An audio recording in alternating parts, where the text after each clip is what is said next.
வையகம் போற்றிடும் வைதேகிராம் அவன் எல்லாம் புகழ் பெற்றவன் ராம். வையகம் போற்றிடும் வைதேகிராம் அவன் எல்லாம் புகழ் பெற்றவன் ராம். குளிர்மதி நிலவென ஒளிர்பவன் ராம் தந்தை சொல் மந்திரம் என்றவன் ராம். பிரியகுகன் மனம் கவர் மோகனராம் பரத்வாஜராசிரமம் சென்றவன் ராம். சித்ரகூடாத்ரியில் தங்கிய ராம் தசரதர் நினைவில் நிலைத்தராம். பரதன் பணிவாய் போற்றிடும் ராம் தந்தைக்கு கடன்களை செய்தவன் ராம். பாதுகை பரதனு கழித்தவன் ராம். ராம ராம ஜெய ராஜா ராம், ராம ராம ஜெய சீதாராம். ராம ராம ஜெய ராஜா ராம், ராம ராம ஜெய சீதாராம்.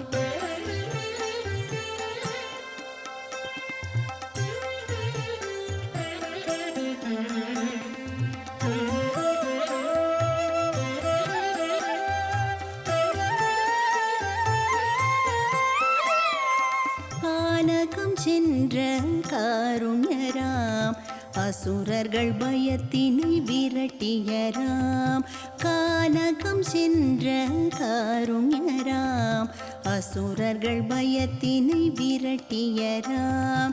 சரபங்க முனிவர்கள் பூஜித்தராம் அகத்தியர் அனுகிரகம் பெற்றவன் ராம்.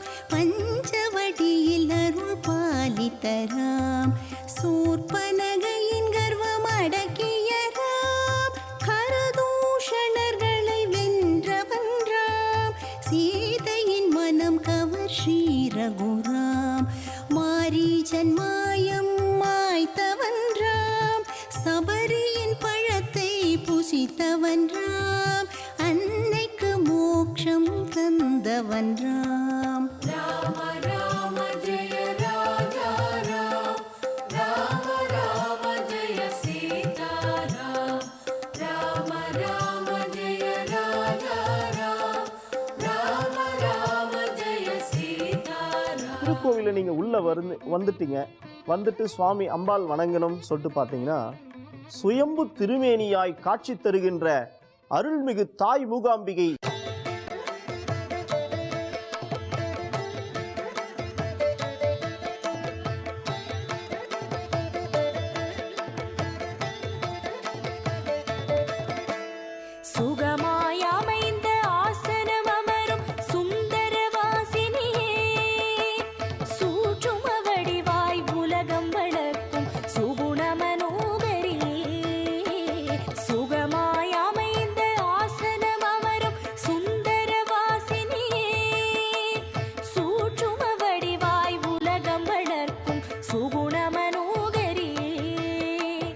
அகமும் புறமும் அமையும் முந்தன் ஆற்றல் செல்வமடி. அத்தனை வளமும் அருளும் எங்கள் தானியலக்ஷ்மி தாயே.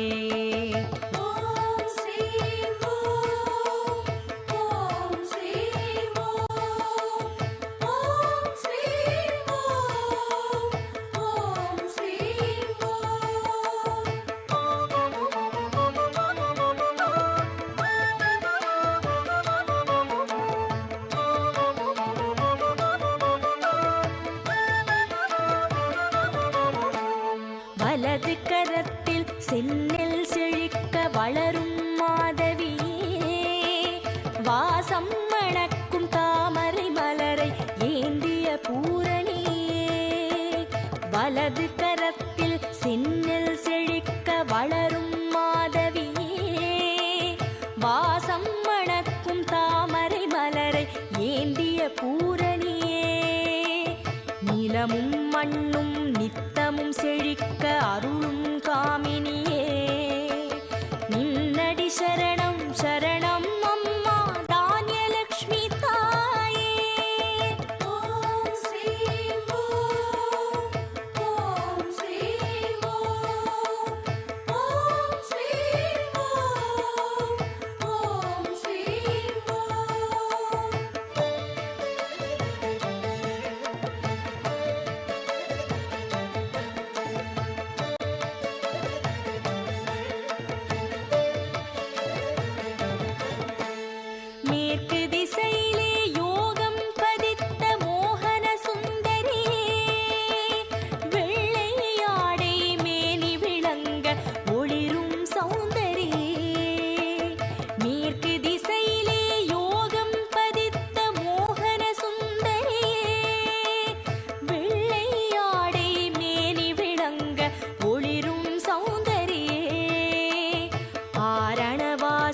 அம்புஜாரணி மங்கள ரூபிணியே அம்மா உந்தன் திருவடி சரணம் தானியலக்ஷ்மி தாயே.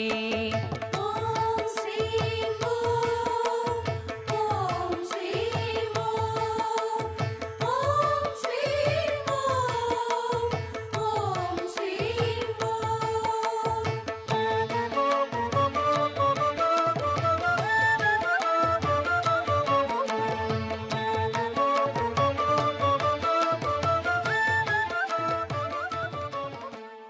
கல்வி, செல்வம், வீரம் இது மூன்றும் தரக்கூடிய ஐஸ்வர்ய லட்சுமியாக விளங்கக்கூடிய அருள்மிகு மூகாம்பிகை. சில பேருக்கு பார்த்தீங்கன்னா வாழ்க்கையில் ஜோசியத்தை போகும்போது சொல்லுவாங்க, நல்ல திசை நடக்குது, ரொம்ப சூப்பராக இருக்குது, நீ நல்லா வந்துடுவே, உனக்கு ரொம்ப அருமையான ஒரு யோகமெல்லாம் இருக்குது அப்படின்னு. ஆனால் ஏதோ ஒரு காரணத்தினால் அது தட்டி போயிட்டு.